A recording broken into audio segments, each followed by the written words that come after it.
Yes, higher, high.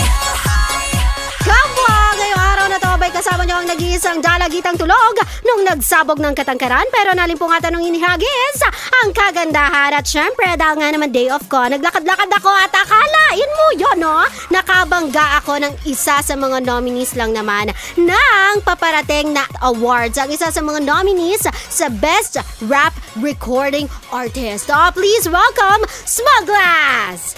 Hello, kumusta ka, Smuglass? Ako naman po ito, sobrang excited dahil papalabas po ang aking first album. First album? Gaano ba katagal nating hinintay ang first album? Matagal din kasi sobrang ko yung kanta talaga, inantay ko yung mga tamang salita para mabuo to, parang puzzle ko siyang binuo. So, nag-ipon muna ako ng mga experience bago ko talaga siya parang maisulat. Minecraft pala to, no? Yeah. Sobrang komplikado yung pagkakagawa. Pero yun naman, maganda yung resulta. Oh, itong mga songs na to talaga from your own experience. Kasi sabi mo talagang inipon mo muna yung mga experiences mo eh. So lahat to ay own composition?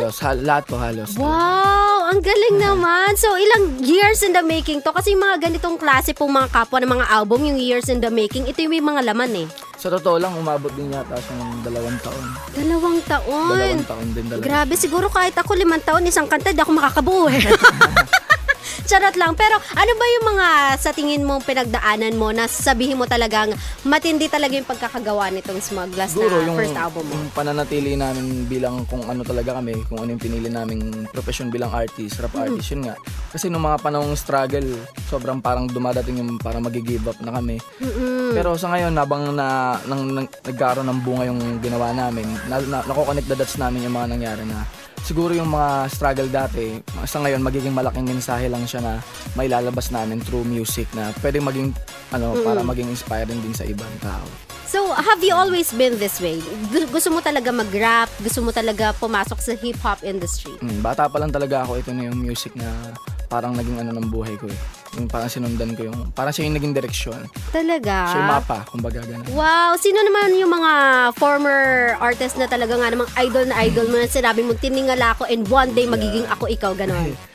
Sa local, syempre, nag-umpisa ako ng sila Sir Francis Magalona, kila Andrew E. Kila Glockman, syempre, number 1 na yun talagang malaking umbag sa pagkatao ko bilang Smuglass. Pero sa kalaunan, nahanap ko rin yung sarili ko. Marami rin ako nakasamang mga underground artist na hindi kilala masyado pero nagkaroon ng malaki naging parte sa akin bilang Smuglass. Yeah. Paano ka naging Smuglass? Sino si Smuglass?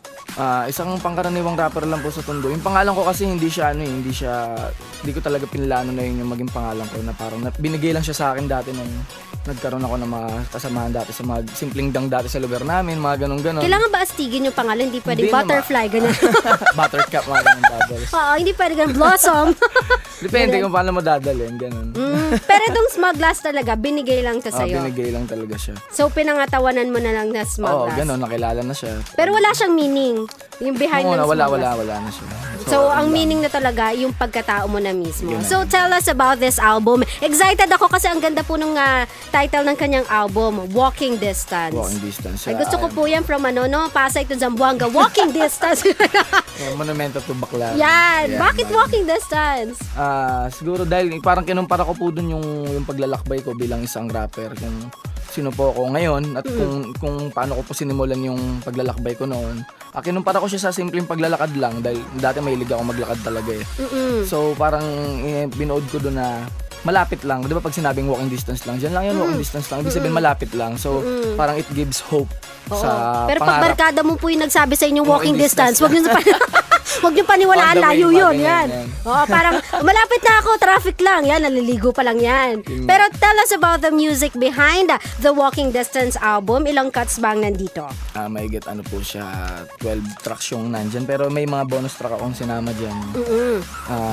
Lalo sa kinumpleto ko talaga yung tunog na gusto ko. May mga love songs din akong ginawa, mga inspirational. At syempre may mga hip-hop track dyan na alam ko namang magugustuhan na, lalo na nung mga dati pa na talaga naming fan nung nagsisimula pa lang kami sa underground. So, ang pinaka-carrier single mo dito ay yung Walking Distance. With? Ashley Gosyen Fiao. Ayan. Isa sa mga pinakamalupit na kasama ko po dyan sa album. Talaga? So, ano naman tong kantang to? I mean, ano ba yung mensahe ganun din? Yung... Opo, yun siya. Siya yung single. Yan talaga yung solo tema ng buong album. Oo, pero alam mo na intriga ako dito sa pagtingin ko palang kapwa kasi may mga tao na kapag hapon na, may mga businessman na i-greet ka pa rin ng good morning eh. Kasi maganda daw yun sa business. Kailangan daw lagi mong i-greet ng good morning. Kaya natuwa ako na meron ditong kantang Magandang Umaga. Opo. Ayun din talaga yung parang nasa mindset ko nung sinusulat ko yan. So kahit iniisip ko nga paano pag pinerform ko to, kadalasan gig namin gabi. Pero iniisip ko parang, di ba? Magandang umaga. Kumbaga parang positive ano lang siya. Positive. Oo, napaka-positive. Parang parang nasa first track ano pa siya banda kaya. Oo. So, aside from walking distance, ano dito sa album na to, yung song na talagang gusto mong, as in gusto mo personally? Yung Alay Lakad. Alay Lakad. Maganda po yan. Trinay ko to eh. Yung Alay Lakad papuntang Antipolo. Yan, parang halos magkakarugtong siya dyan yung pinakauli, yung walking distance sa aming hakbang Alay Lakad. Parang puro lakad to, no? Oo, yan. Parang iba-iba lang siya ng ano. Yung aming wala hakbang pang naman. one ride jeep, ganyan. 1, 2, 3 lang. Yan, 1, 2, 3. Takbo eh, no? Pero bakit yung Alay Lakad? Kasi din ko parang specific na napasalamatan yung mga taong gusto kong pasalamatan dati pa lang. Mula sa mga magulang ko, sa mga kaibigan ko, sa asawa ko, sa anak ko. Wow, para kang may sariling Station of the Cross dito sa kanta. Ang taray, may Station of the Cross eh, no? Pero ang cute, no? Alay Lakad, dito talaga yung kanta na dinedicate mo for thank yous. Yun. For gratitude. Yun. Nakakatawa naman. So, Smugglers, imbitahin mo naman sila bumili ng iyong first ever album. Sa lahat po ng mga nakikinig, iniimbitaan ko po kayong suportahan ng aking papalabas na Walking Distance album. At po sa August 1, magkakaroon po ako ng simpleng album launch doon po sa B-side alas 10 po ng gabi. Kasama ko po sila Ashley Goshing Fiao, Delo, Flick Jikers, One, Yumi, Green Department, Project Pinas, Looney, Abra, Ron Henley, Apex, Abaddon, Mekosa, Saito at marami pa pong iba. 150 lang po yung ticket at alam ko naman kayang-kaya niyan. At supportahan nyo po ang Walking Distance. Nakalabas na po yung official music video niya sa YouTube. At sa lahat po ng gustong makadownload ng Ringback, sa lahat po ng Globe subscribers, just text WD2 2370. Sa lahat po ng mga Smart subscribers naman, text WD2 2447.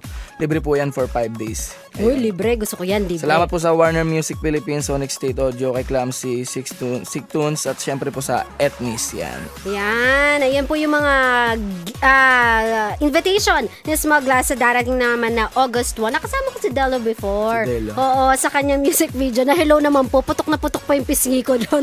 Sorry na. Panoorin mo Smugglers. Tapos sabihin mo sa akin kung naiinis ka din na. Panoorin mo yung sana di na lang. Mabubuisit ka sa mukha ko doon. Ako nabuisit ako nung napanood ko yun. Hindi ko alam na ganun ako kalaki. Pero alam mo Smugglers, congratulations. Diba sabi nga nila, ang isa daw journey ng rapper, every time na nagkakaroon siya ng album, it's like a milestone na ipinapakita sa public. So, congratulations and thank you for the music. Salamat din po. O, diba? Ano bang gusto mong sabihin sa lahat ng mga supporters ni Smugglers? Ano ba yung gusto mong ma-inspire sila sa iyong album na Walking Distance?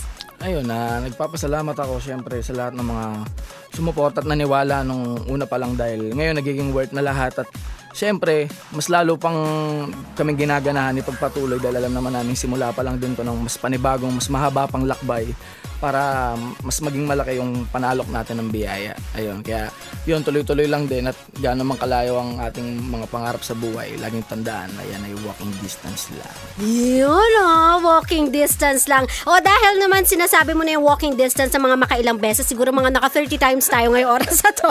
Baka pwede mo naman ako bigyan ng sample kahit yung isang part lang sa walking distance. Yes! Let's go! Yo, pangarap ko na maliit pa ako kung sino ko paglaki. Kaya nagbilang pa ako ng ilang gumaga at gabi bago ako umabot sa aking tinatapakan na aking pinagdaanan ay hindi naging madali kasi tilasing putik ng divisorya. Ang gupit ng aking istorya sa ginapan akong papel na bumago sa aking pagkatao. Bawat hakbang sa daan parang hagdang-hagdang palaya kong tinaniman ng mga sanhing nagbunga na maraming pagbabago. Nangapako sa dilim kung saan halos pikit mata ako na namulat sa makabulag na mundong dikit na sa pangalan ko ang lugar kung saan ko sinimula na mga ipinagpatuloy na hindi ko hinintuan mula sa kanto ng Delpan hanggang sa buong mundo sa buwat kordon na may mapadaloy. Ang pagkalugong tundo sa aking ugat ay isa lang naman sa aking mga hangad na ang katuparan sana'y makasalubong sa paglalakad. Naglakbay, taglay ang talento niyang bigay, nagpakapasaway kung saan tahimik nag-ingay ako hanggang makilalang taga sa amin na dating pambato na umalis na walang laglayas sa gala hanggang sa maging pandayo bladaw. Wow! Grabe, binila ko po yung words. Nag-lost count ako. Maraming salamat, Smog Glass. Maraming salamat You're din po such sa a inyo. natural talent. Congratulations po sa iyong bagong album. Thank you Pwede din ko po. bang mahiram yan para Ayan ma-plug po. din natin uli? Ayan. Kapwa, wag pong kakalimutan ang kanyang digital album launch sa B-side sa May Makati. Ang kanyang album ay Walking Distance, 10 p.m. Kasama niya po dyan si Ashley Giosing Fao, Delo, at ang dami-dami pang iba. 150 lang po. Alam niyo kung gusto niyo makakita ng natural talent, abay true-blooded Pinoy na napakagaling talaga, abay punta kayo sa kanyang album launch. And of course, pwede kayo mag-download ng free ringback. Ulitin ko lang, Smog Glass, ha? For Globe subscribers, text WD to 2370. Smart subscriber, text WD to 2447. Free yan for 5 days. O free lang to, wag kang kuripot. For gig updates, ayan, pwede kayong pumunta sa kanyang Facebook. Ayan, www.facebook.com/verticalbrewmusic. Ayan, for new videos, check niyo yung kanyang, meron kang official video nito, no? Opo. Walking Distance sa YouTube. And of course, ayan, under Warner Music Philippines, ayan, Sonic State Audio, Clumsy, Sick Tunes Productions, and Ethnies. Smog Glass, again, thank you very much. Thank you. Meron ka bang official Facebook and Twitter? Apo, sa Facebook, add nyo na lang ako, smaglas187 at ymail.com, yan. Yan. Follow nyo na lang po kami sa VBM Vertical Brew Music, yung page namin. At bawat page namin nila Delo, nila Flick, Gini Yumi, Curse One, yan, supportahan nyo po. Maraming salamat po. Maraming salamat, Smog Thank you din Glass. po. It's a pleasure meeting you. At syempre, sa mga kapwa natin, suportahan natin ang tunog ng Pinoy, ang gawang Pinoy, at ang talentong Pinoy. Suportahan po natin yung mga rappers na yan kasi yan ang sumasalamin sa kwento ng buhay ng isang tunay na Pinoy. Yan, nakasama nyo po sa isang makabuluhang araw na ito ang nag-iisang dalagitang tulog nung nagsabog ng katanghalan. Nung hinagis ang kagandahan. Sabi ko sa inyo, daw ako pwede mag-rapper eh. Ako po si Lala Banderas. Dito lang yan sa nag-iisa, walang katulad ang Yes FM para Hayahay! Thank you!